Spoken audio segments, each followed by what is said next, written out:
You gotta be careful in the sunlight though. I don't do too good in the light. Oh, I'm wiped out, tired. I rode pretty hard today on my bike. There we go. Hold this.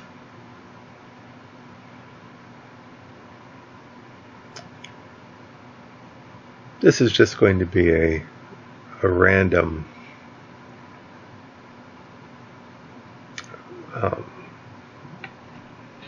vlog today. Very random. Not that I have any great degree of formality and structure, but at least I had an idea, or have ideas of what direction I'm going to go. But this one I have no ideas, no directions, nothing. Just here to let the light bounce off me. I don't really like the light hitting me. I'm sensitive to sunlight. I don't do too good in it. It hurts my eyes, and bright lights in general. I don't like bright lights too much.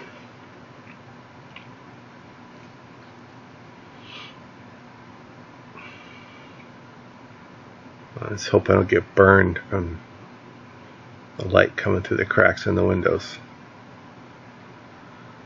I guess I'll talk about any observations that come to mind as I sit here. And I'm being crushed by my laptop. In case you wonder why I start getting out of breath, I'm kind of doing a precarious balancing act. See, I'm very comfortable in here on this couch. Not so comfortable, well, on my desktop computer, it is comfortable, but not after pushing myself hard on a bike. I just want to kind of stretch out in here, and I can't do that in there.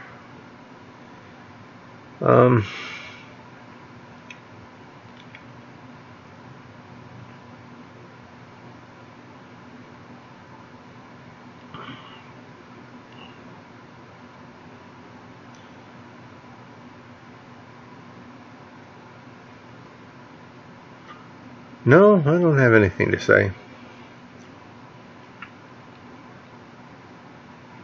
But I really wanted to put something up. I really wanted to make a video today and post it. So I guess just me sitting here looking at the camera is good. That'll suffice, I guess.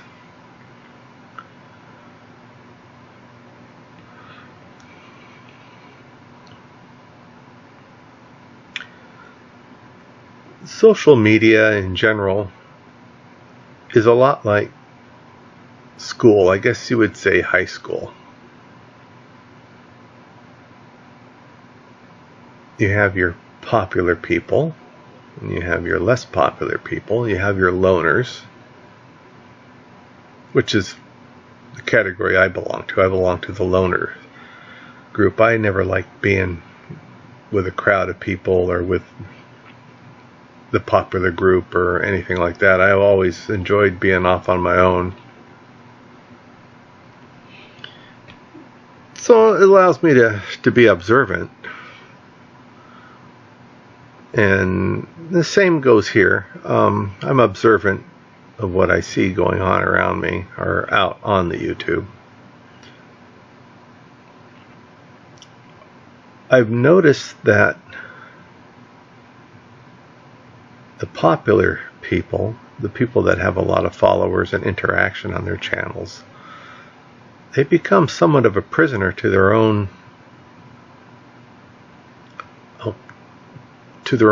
productions that they do, because they get say a number of followers that have a like-mindedness of what they like to see And so they interact with these people and gives them positive feedback on their channel. And that in turn causes them to want to keep getting this positive feedback, so they continue on with whatever topics they do, whether they like to or not. That's what I mean by they become kind of a prisoner or captive to what they're doing. I wonder how many of them really want to break free and do something else, but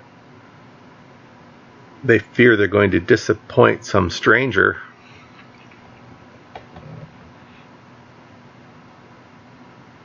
Now, I'm not out here to offend anyone, but I don't really care if I please anyone either. I mean, this channel is for me. It's my vlog. It's my journal.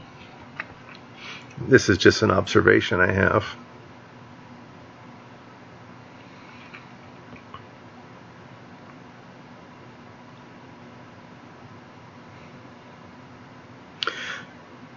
It's fame. Fame drives people insane. Causes them to have problems. I've watched people. For example, there's this guy, a guy who I discovered who does cologne reviews. I was getting ready to do some cologne reviews a while back, and to show how naive I am, quite naive, I thought, well, I'm probably going to be one of the first people in the world to do a cologne review. That just shows how ignorant I am of what's going on out here. I don't really pay attention. I'm not really into it that much. And so I started typing in searches for cologne reviews, and I found this one guy. And I started watching his videos. I guess he's a young man, probably 30, if that even, 30, 35 maybe, I don't know. Handsome young man. I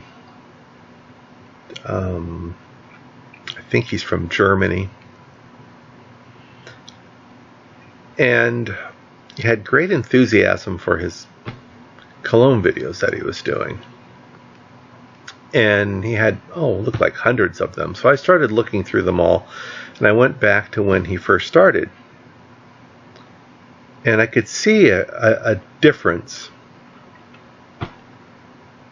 from the beginning, where he seemed to have just a carefree love and enjoyment for what he was doing. And over time, I think like a 5 or 6 year period, I could see it transition from being like a recreation, a fun thing to do, to more of a laborious, just, I have to do this. People are demanding to know about XYZ colognes, and then there was haters saying all kinds of awful things about him and to him on his channel. And then even to the point where other people were making videos on their channel about what a fraud this guy was and how you shouldn't listen to him.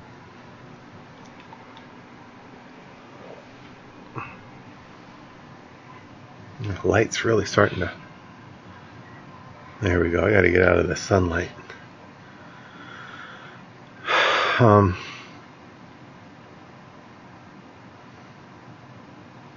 It's going to mess me up if I get in that light. But my point being, whoops, I just lost my... I hate when that screensaver kicks in. Maybe I should turn it off. My point is, I don't have a point.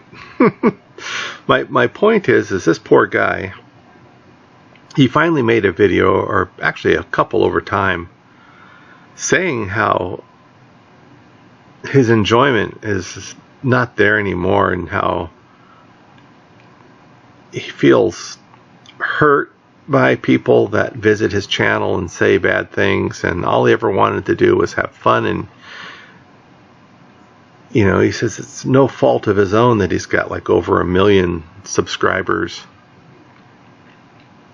But I've seen that on a lot of people's channels that have 1 or 2 million subscribers, and these aren't celebrities, not in the sense that these are people that started out as celebrities and then so they naturally have followers before they even get into it. But these are people that became famous through YouTube or on YouTube, and I see it just wreak havoc on their lives.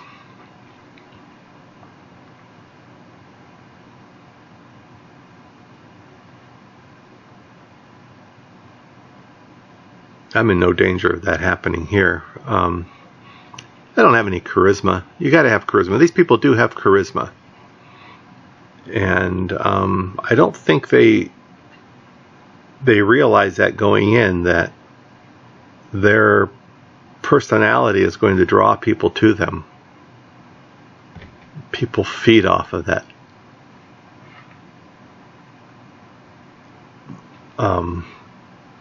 Pleasant personalities, because their own lives are so boring and lacking anything interesting or joyful, and so they go to these other people's channels, or they find a person that stimulates them in some way, and so they go there time and time again to get to feed off of them. And that's what's happening. And as a pure consumer, they start demanding more of what they feel satiated by. Like, well, I think you should do this type of cologne, or I think you should present it in this fashion, or why don't you do this, why don't you do that? And then these people start jumping through those hoops for these strangers demanding this, because they've got this positive feedback of viewership.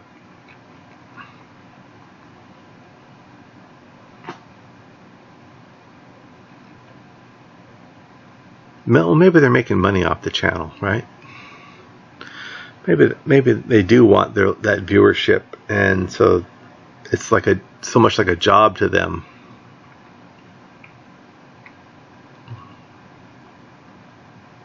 I'm sure everything I just said doesn't make any sense at all.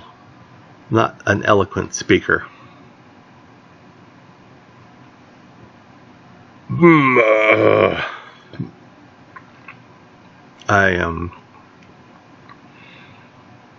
I'm the president of a water company, and once a year we have a fairly large meeting that's open to the public, and I have to get up in front of whoever's in attendance and talk. And you want to see something really pathetic, you got to see that.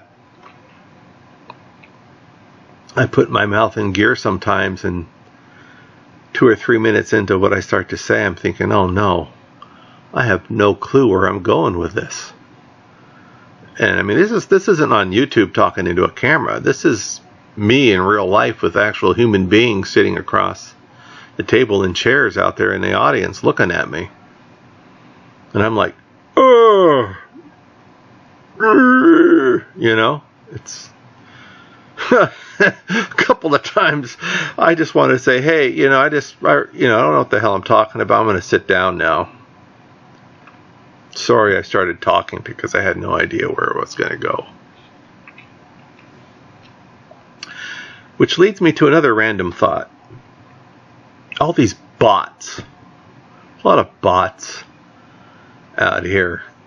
Every channel I go to, well, especially channels that have a low volume of viewership, they seem to get a lot of bots that come on there, say things like, hey, it's a great video, let's be friends, or good work, keep it up,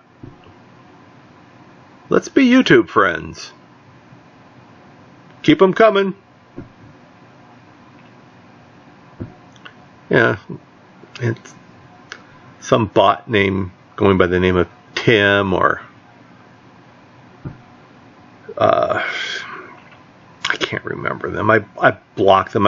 Whenever I see them on other people's pages, or if they pop up on pages or channels, or when they pop up on my channel, I immediately go to that bot's channel, block them, and then delete the comments that they leave. But there's hundreds of them. I think what's going on with that is they're trying to get you to reciprocate. Like I don't know if they're actually subscribing to your channel or not. I've got like 31 or 32 subscribers, and I don't know if they're all human beings or not. Most of the people are entities that have subscribed to my channel. I can't see who they are, so I don't know. I imagine the bots probably keep themselves incognito. But I think the object of it is they get people to new people to get excited that somebody stopped by and encouraged them and subscribed, asked them to be a friend or whatever, and so then they get all these subscriptions, and then they create revenue that way by having a lot of subscribers. Because some of these bots I've gone to, they have 200,000 subscribers or more.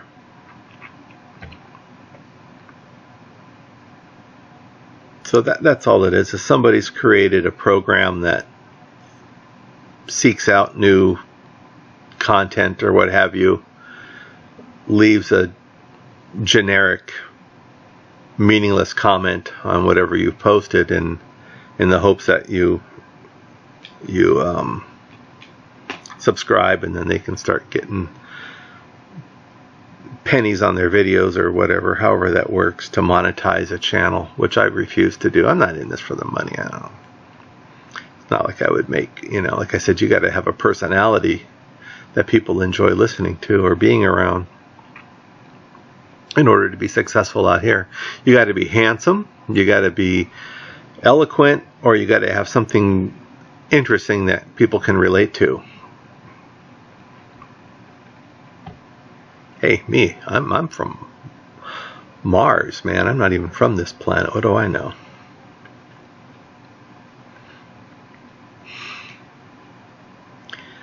Let's see. Well, a few days ago, I thought I was having a heart attack. I thought I was going to die. I really thought that was it. I think, was that a Friday or a Thursday? What's today? Is today Sunday? Man, I don't even know what day it is. I think today is Sunday. Probably is. I don't know.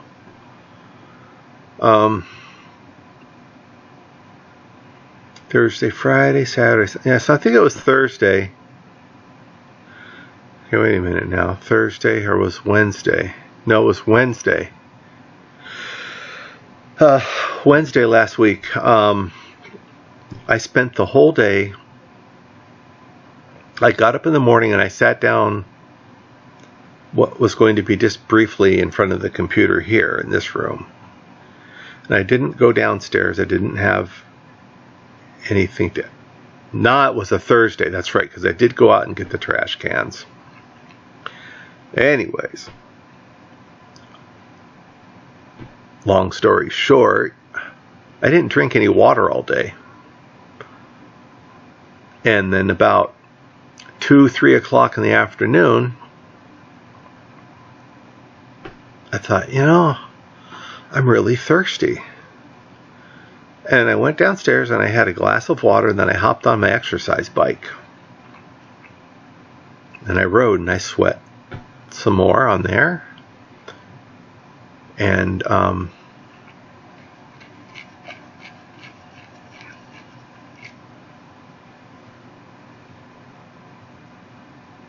didn't do anything the rest of the day, and went to bed that night. My heart started beating really funny. like arrhythmia type stuff. So, I mean, my heart rate dropped way low, like almost below 50 beats a minute. I have a machine that does blood pressure, and I took it twice, and my heart rate was 50 beats a minute, 50, which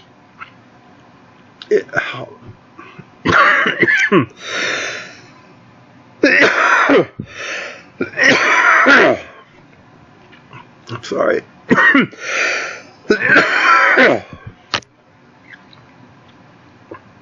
I got a slow heart rate anyways, like around 55, but when it gets down to 50 or below 50, I've had it at 47 before. I've even seen 45, I think. It's too low, especially with the way it was beating.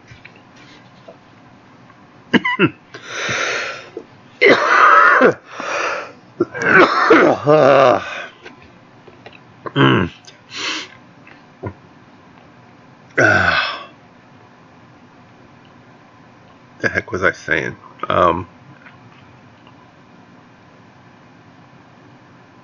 Yeah, it was like fluttering in my chest, and I thought, man, I'm gonna die tonight. So I started drinking Gatorade and water. Not gonna make it.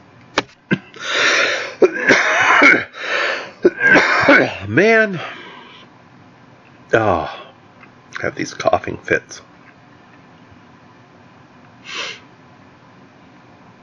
Anyways, it was just scary. Well, I was drinking coffee all morning, and the coffee dehydrated me. I didn't drink any water. I just sat in here drinking coffee. I mean, a lot of coffee. I was drinking massive beer mugs full of coffee, which is something I do often. I usually drink water or something with it, and I didn't this time, so I was... Anyway, I thought I was going to croak. Then the next day, it was bad. I didn't feel good all day. That would have been Friday. Saturday, yesterday, I started to feel better, so I drank some more coffee. And it affected me a little bit, but not as bad, because I made sure to drink water. And today I drank some more coffee. And I need to drink more water and Gatorade. I haven't been doing that. Here I am in this room again, all day. I did work on my journals, on the 2 Moon Festival journals, the Mars 2 Moon Festival journals. I did work on those. If you've made it this far in the video, congratulations.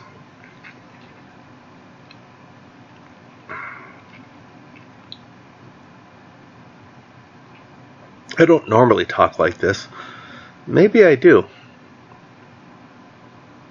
I don't think anyone talks naturally on this thing. See, I try to be as natural as I can be. But there's not really a human being there. Hey, how's it going, man? Hey, right on. Yeah.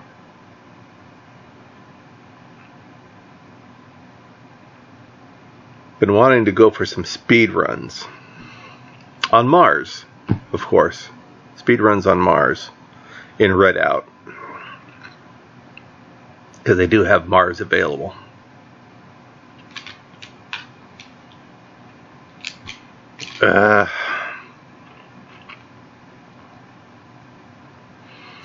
So if you get somebody on your channel and they say,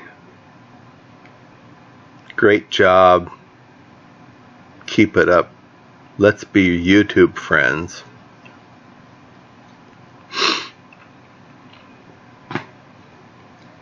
go ahead and be their friend. I'm sure you'll form a great relationship over time with them.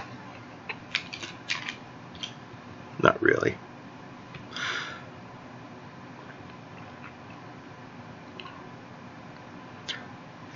Okay, if anyone's made it this far, I want to talk about faith.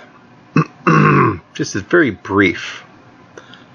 Faith is, I should make this just a video by itself, but I'm going to leave this little nugget of wisdom here at the end as a reward.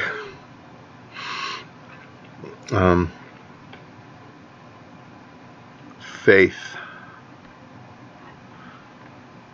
You probably hear sometimes people will say, "Oh, that's a person of great faith. They've got more faith than I could ever imagine having," or something like that. And I would like to suggest, according to my own thoughts on the subject, it doesn't matter how much faith you have, but what you do with the faith you have.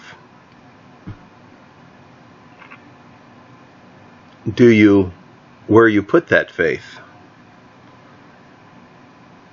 And I'm talking, of course, about faith in Jesus Christ, because faith alone in Jesus Christ is what saves a person's soul.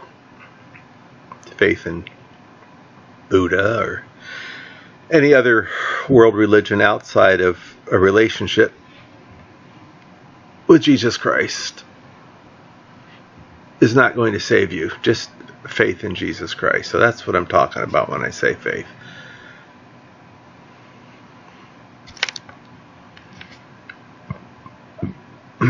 So, how do you know if you have faith? How do you know if you have enough faith? There might be a person out there thinking, well, I don't know if I have any faith. Or I want to have faith, but I don't know. I think I can explain it to you so I can help you to understand what it means. Think of Jesus Christ as a car that you have to put gasoline in order to take you to the promised land. And the gasoline is your faith. Now, some people might have a gallon of gasoline, and God gives each person a measure of faith. You don't create your own faith. It's given to you by God. Some people are given a lot of faith. They have an enormous amount of faith, but they don't put it in that car that's Jesus Christ. They put it in something else. Put it in themselves. They put it in some type of New Age religious practice or some type of quote-unquote spirituality. So if I got to get in that car, and only that car can take me down the road to the promised land,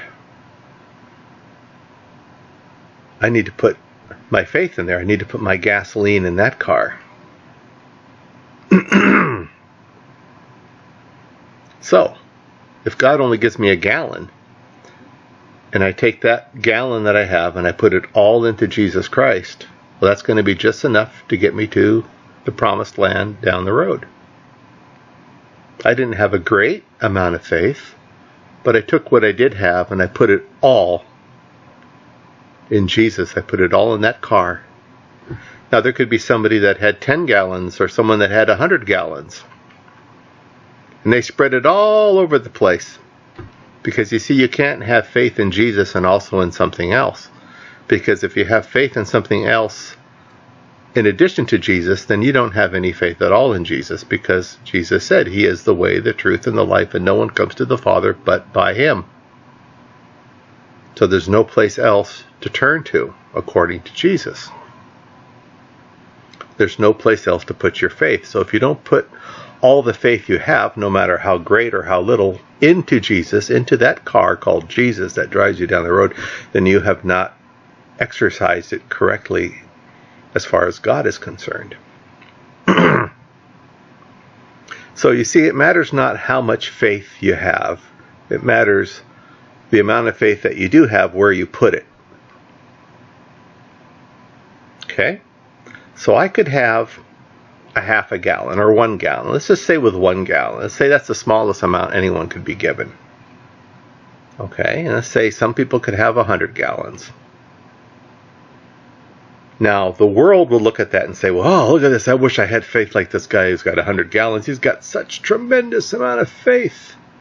He believes in whatever. He's so spiritual the way he talks. So religious. Oh, he must have faith. Look at him pray. But who's he praying to? Where is his faith? Where is that 100 gallons invested? He might say, oh, I've got faith in Jesus, but,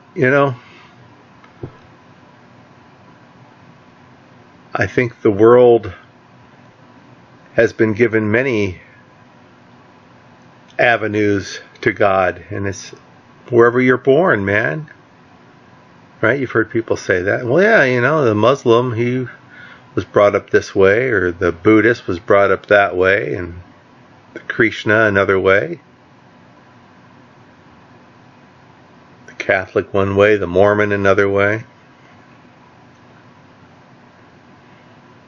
No, you got to break it down. You got to break it down to that one person. It's not the system, it's the person. It's not the religion, it's the person. And that person is Jesus Christ. You can have faith in Jesus Christ and be saved without any religious trappings at all. In fact, that's probably preferable. Because religion is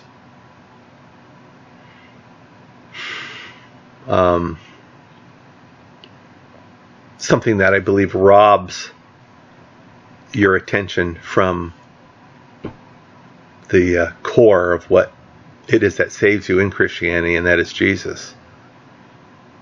That could be going to a church service, or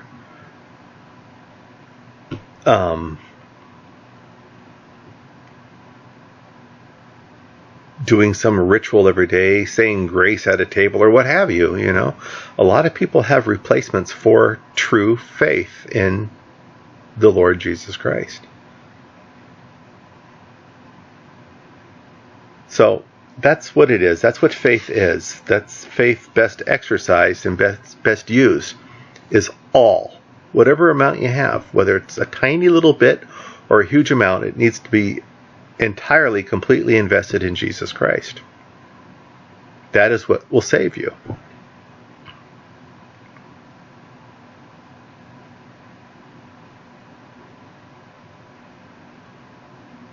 Now, with that investment of faith, the true investment of faith, the true belief in Jesus Christ, will come other things that will be self-evident then within that person's life. Repentance, a desire to draw near to God through their own actions, their manner of speech, their behavior, the things they do, the things they won't do. Those things will become evident.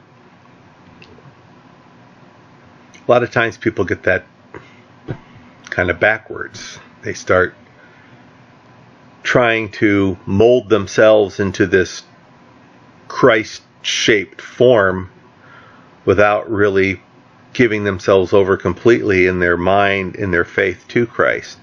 And so you have these people that walk around all of a sudden. You ever notice this? The person that you knew, it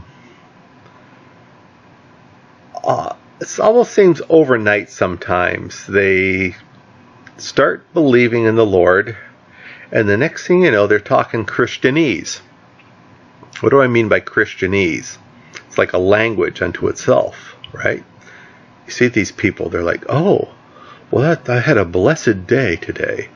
Oh, yes, it's just this feeling of warmth and heavenly glow of the Almighty came upon me, and I just, rejoice within myself. It's like, well, dude, I never really heard you talk like that before.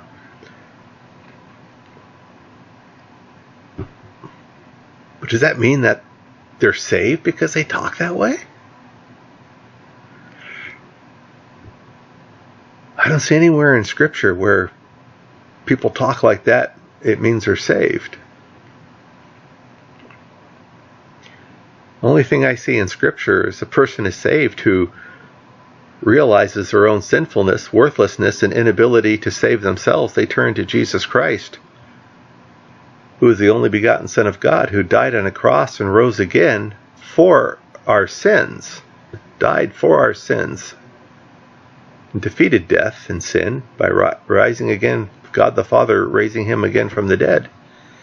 They believe in that, they put their faith in that, and that is what saves them. They call upon the name of the Lord to save them. That's how a person is saved, not by attending a church or talking a certain way.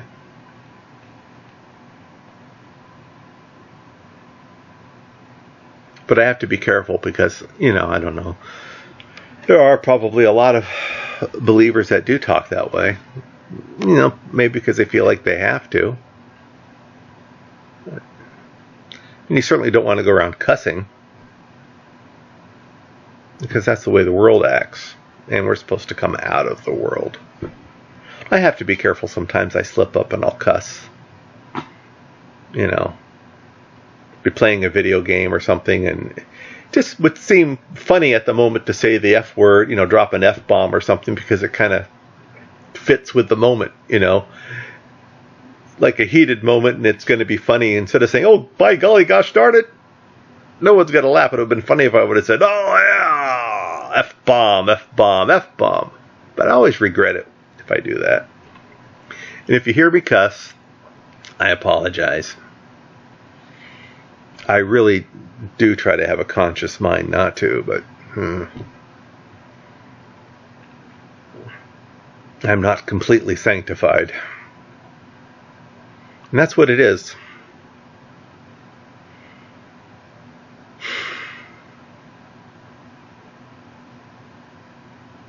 At first, you're justified.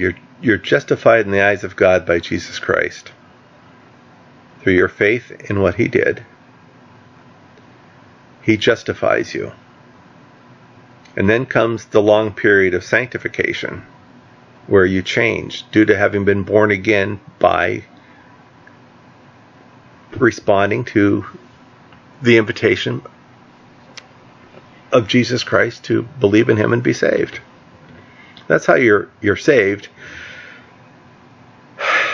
People respond to the message that Jesus Christ has, what He did. We're not saved by any actions. It's our response to His invitation.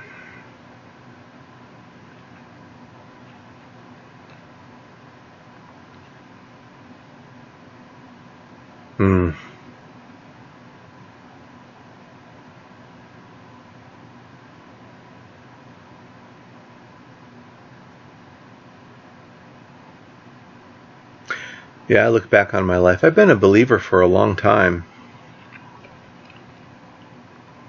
Oh gosh. Probably since I was 13. But I didn't understand everything then. I didn't realize what I was being saved from exactly, because I didn't really know a lot of sin at that time. I mean, I knew I couldn't get to heaven on my own. And I knew that there was sin in my life, and that this man, Jesus Christ, the Son of God, God Himself in flesh, is what would save me. I knew that much, and I responded to that bit of information. And ever since then, it's been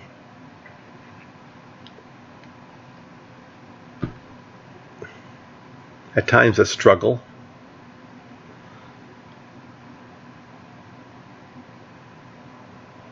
But what I was going to say, my deepest regrets are having not shared the gospel, the good news, with others. There's been times when I felt the Lord speak to me. Now, you've probably heard people say that before. They felt the Lord speaking to them. What does that mean exactly? I can tell you what that means for me. That means I get a strong desire within myself that just kind of pops up like that, to share the gospel of Jesus Christ with someone. And there's been a couple of occasions that I've had that happen. And let me tell you about the first time. There was a man that would come here from Thailand. And I'm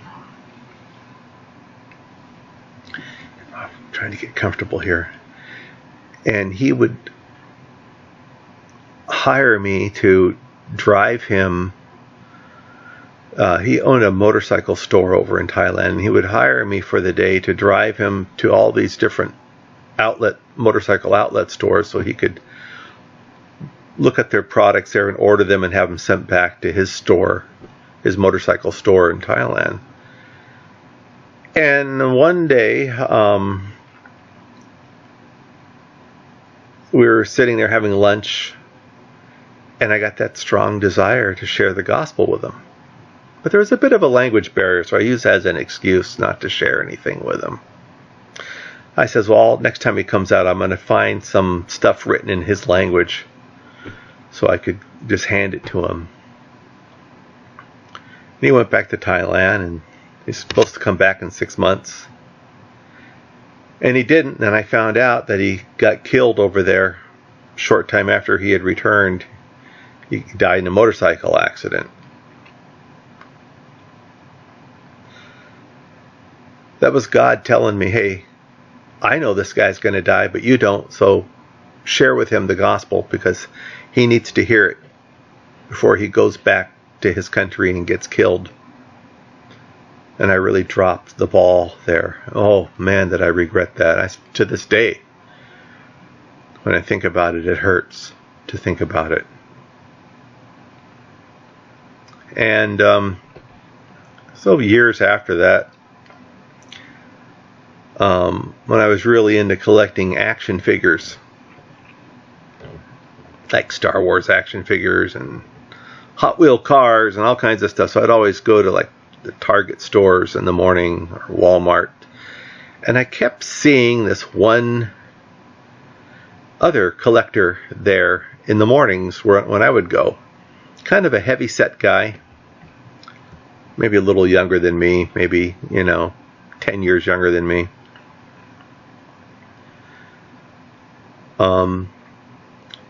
And I heard that same voice or calling in me say, hey, you need to share with this guy. Get this guy a tract, hand it to him. I'm like, okay, I got to do that. I says, okay, I'll do that. And so that was like I heard that, or got that notion within me, that desire to do that within me when I was at home. And I knew that I would probably be seeing this guy the next day I went out, right? Because I was seeing him at the stores all the time. I mean, I saw this guy for years. 2-3 years solid. He, obviously lived in the same area. We'd go to the same stores. I'd see him at the same stores all the time. 2 or 3 different stores during a single day. I'd be at one, I go to the next, then he'd show up there, And he didn't look like a kind of guy I'd have anything in common with other than the collecting of the figures, because I didn't like the way he looked. He looked like a beast of a man, long, frizzy hair and beard and big, heavy. And a couple of times I'd see him in the aisles and I would say hello and he just kind of ignore me or grunt, like, Rrr. I thought, I don't really like this guy, so I never really talked to him. And then all of a sudden, bam, share the gospel with him. Okay. So I got that at home. I says, well, if I see him tomorrow, I will. And I go out and I see him sitting at a bus stop. And I had to go drive around, make a U-turn to come back. And I come back, and I guess the bus had already come and picked him up, and he's gone. I'm like, oh, man, I missed him. I says, well, I'll get him the next time. And I went to the store this one time, and like a couple days later, and he was inside the store talking to one of the employees. and then talking about shipments coming in and stuff. So I kind of waited and waited and waited, and the conversation went on and on and on. I thought, okay, I'll wait till it gets done, then I'll talk to him. So I turned my attention to something else, and I turned around, the guy's gone. I missed him again. I'm like, man, I'm having a hard time getting a hold of this guy. And so a couple days go by, and I knew I'd see him again, because I always saw him.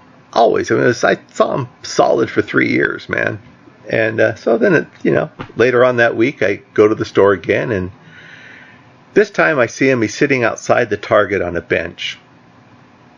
And he gets up as I come out of the store, and he's walking. And I walk up to him, and I've got a Christian tract in my hand. Now, if you've ever had a Christian hand one of these to you, the Christian is very nervous. At least I am. Because you don't know how people are going to respond. I've had some weird reactions. I'll get into that maybe if I feel like it when I'm done telling this story. But he gets up and he's walking away. I say, hey, I wanted to give you this. And he's on the phone. I didn't realize. I said, oh, I'm sorry, I didn't realize you're on the phone. I says, if you knew how hard I've been trying to get an opportunity, I says, for this whole last, couple of weeks, I've been just missing you. I've been wanting to give you this. He's like, I don't want it. I says, please. I says, please take this. God is telling me to give this to you. Please just take it. And he's like, oh, all right. And he takes it and he's on the phone. I don't know, some guy wanted to give me a Christian tract. I'm like, oh, thank goodness. And I went home, and that was the last time I saw him. This is a guy that I saw not at just that store, but all over the place. I never saw him again. I don't know what happened. I don't think he stopped going to the stores because some nutty Christian handed him a tract. I think something might have happened to him. I think God wanted me to get that into his hands. So, yeah, listen to that voice that tells you, hey, share with this person. I guess I could tell this one other experience I had. I was inside of back in the day when they called them electronics boutiques, video game stores. And I'm in there, and it was kind of a slow day. The guy working in there, a young man, and I thought I'd share the gospel with him. I says, I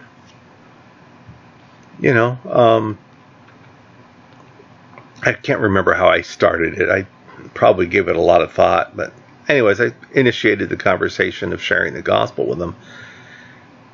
And it turned out to be a really weird experience, because he goes on and says, as a matter of fact, I used to be a Christian youth counselor. I'm like, oh. And I'm thinking, cool, another Christian. Well, I don't believe in that anymore. I'm like, oh, why not? And then he went on to this bizarre thing, how Jesus Christ was actually a hallucinogenic mushroom discovered by the Gnostics, and that it was the Christ consciousness, and all the rest of the Bible and history and all that stuff was just kind of made up to kind of go along with this Christ consciousness that was discovered through the ingestion of hallucinogenic mushrooms. And I kid you not, I wasn't able to get a word in edgewise for the next 2 hours as he expounded upon Christ consciousness via hallucinogenic mushrooms inside that store. And finally, all I could think to say, because I was so worn out by him, I don't know if he did that on purpose or what, but I said, well, who do you say Jesus the person is? And he's like, well, basically that person is just an idea brought about by hallucinating through drugs So that was just one of the weird experiences I had while out. And I don't go out too often to share the gospel like that. I mostly will either hand something to someone or leave a tract in a conspicuous place where someone might find one, like in a bathroom or inside of a book at a bookstore. I'll slip one in there.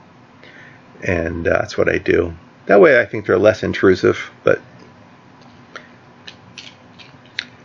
And I don't care what people think about it. I'm going to keep doing it. So, yeah, gosh, I've talked for 51 minutes and 6 seconds. Let me go. Swarthos, out.